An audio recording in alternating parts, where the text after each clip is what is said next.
Bonjour et bienvenue à tous en ce dimanche après-midi dans une semaine à la fois.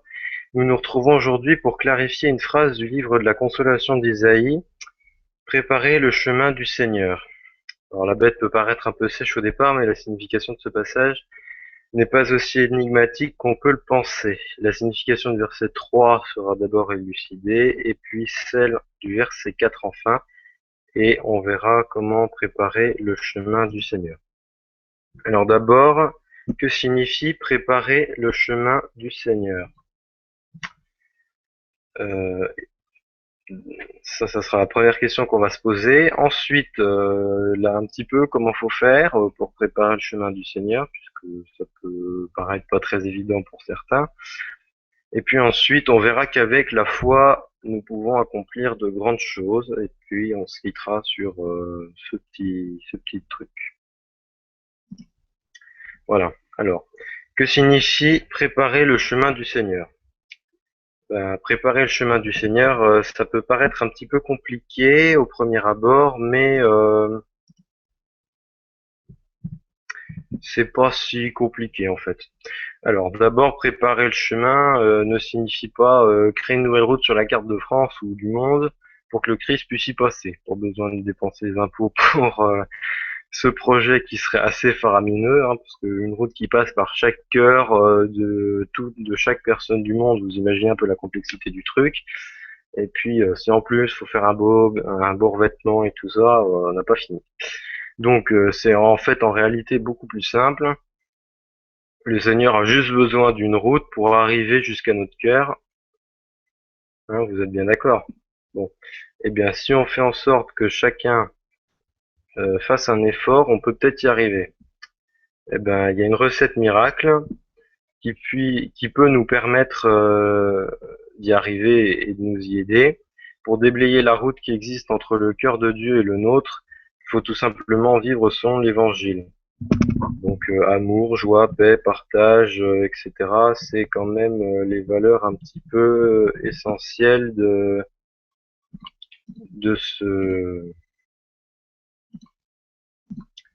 de ce challenge. Et puis une fois le chemin préparé, le Christ va pouvoir venir à nous. Ça, c'est grosso modo la première interprétation qu'on peut faire du texte. La deuxième est plutôt simple, mais à mon avis, elle est moins évidente, puisque il s'agit en fait de faire connaître le Christ à nos proches, nos amis qui ne connaissent pas Dieu, donc préparer un chemin pour que le Seigneur puisse les toucher. Donc c'est assez indirect, mais le problème, donc c'est ce que je disais avec cette solution, c'est qu'elle doit passer après la première. Si on n'a pas déblayé notre route à nous, on pourra pas essayer de faire déblayer aux autres. Ça me semble un petit peu logique. Donc, euh, si on n'a pas déblayé la route, ça sert à rien d'en faire une autre. Hein. Il faut déjà commencer par rouvrir celle qu'on a, et après on peut éventuellement faire un nouveau tracé. Ensuite, donc c'est ce que je disais, hein, commencer par nous occuper de notre propre chantier de rénovation routier, et ensuite, une fois que la place sera bien nette, on pourra en ouvrir un autre. Bon, alors, comment faire pour que ça soit... La grande question réside toujours. Comment s'y prendre concrètement pour ouvrir la route qui est fermée? En aplanissant le sol, c'est ce que nous dit Isaïe dans la suite de son livre, et donc il nous donne la marche à suivre, que tout ravin soit comblé, que toute montagne et toute colline soit abaissée. En gros, il faut boucher les trous avec ce qu'on a enlevé, et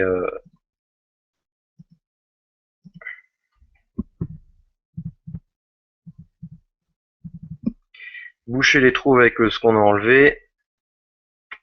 Donc avec la montagne qu'on a en haut, on bouche le trou d'en bas, on met tout à plat pour que ça soit bien à niveau. Donc, grosso modo, on comble les vides par les excédents. Bon, bah c'est bien joli tout ça, mais comment savoir ce qui est vide, ce qui excède? Tout simple. Bah les excédents, le surplus de choses qui encombre le paysage de notre vie, tandis que les vides, tous les manques d'amour. Bon alors après un petit tour dans notre tête là-haut pour savoir qui est quoi, qui est du vide et qui est de l'excédent, on applique la recette miracle qui est toujours la même en essayant de changer. Je suis sûr que vous avez deviné la recette miracle. Non? Vous n'avez toujours pas trouvé. C'est curieux ça. D'habitude, tout le monde trouve avant que je le dise. Non? Bon, un petit indice. Ça commence par un R. Eh bien oui, c'est le sacrement de la réconciliation. C'est la recette miracle qui marche à chaque fois, c'est facile. Dieu nous donne son pardon, mais nous, de notre côté, il faut qu'on change. Sinon, ça sert à rien, ça s'annule. Bon, alors, maintenant qu'on a vu tout ça, on va voir qu'avec la foi, on peut faire des montagnes, hein, donc déplacer des montagnes. Donc, comme le montre le 4e verset, donc la suite, avec la foi et l'aide d'une des 3 personnes de la Trinité, on peut faire de grandes choses. En étant aidé de la sorte, Isaïe nous dit que la gloire du Seigneur sera révélée par nous et que chacun pourra voir l'action de l'Esprit par notre vie modèle. C'est ce qu'on appelle en gros la sainteté, hein, tout le monde connaît. Chacun y est appelé, aidé par la communion d'amour entre le Père et le Fils, ainsi que sa bonne volonté et la foi qu'on a. C'est la recette, hein, pour qu'on puisse déplacer les montagnes et faire place nette. Et on peut mettre en parallèle ce texte avec celui de ce matin. C'est en préparant que je me suis rendu compte que ça allait très bien, mais j'avais pas fait exprès. On a vu donc ce matin Pierre qui pouvait marcher sur l'eau tant qu'il avait confiance. Et ben là, c'est la même chose. On peut faire exactement la même chose. On peut marcher au-dessus des puissances de la mort, donc du péché, etc., etc., en ayant toujours confiance en Dieu, qui peut tout pour nous, et ça va très bien se passer. Bon alors, fort de cette promesse que Dieu nous fait afin de nous aider à aplanir la route pour que le Christ puisse venir jusqu'à nous, jusqu'à notre cœur et le transfigurer, on pourra lui demander peut-être ce soir ou dans la semaine, dans notre petite prière personnelle, qu'il nous envoie son esprit, voilà, qui va nous aider à réaliser cet effort, bien sûr avec notre aval, parce que sinon lui il peut rien, il est bloqué à l'entrée, et avec la volonté profonde qu'on a de changer. Bon alors je vous poserai cette fois-ci qu'une seule question à réfléchir pendant la semaine.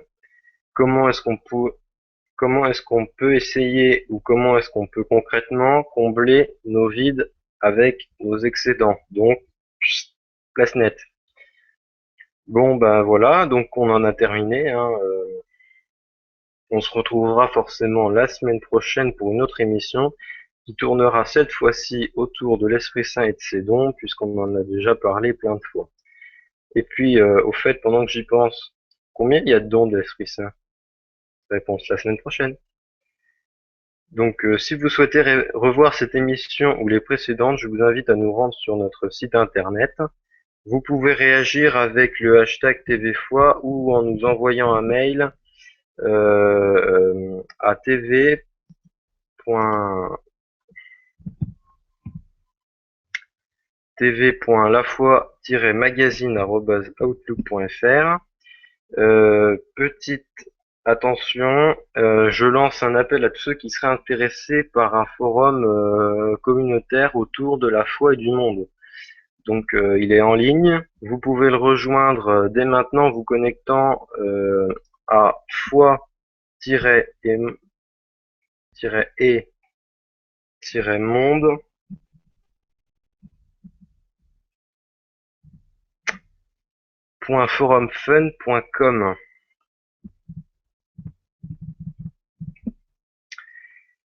Donc voilà, l'inscription ça prend que quelques secondes et en plus il n'y a rien à sortir de votre poche à part vos petites mains pour mettre un pseudo et un mot de passe.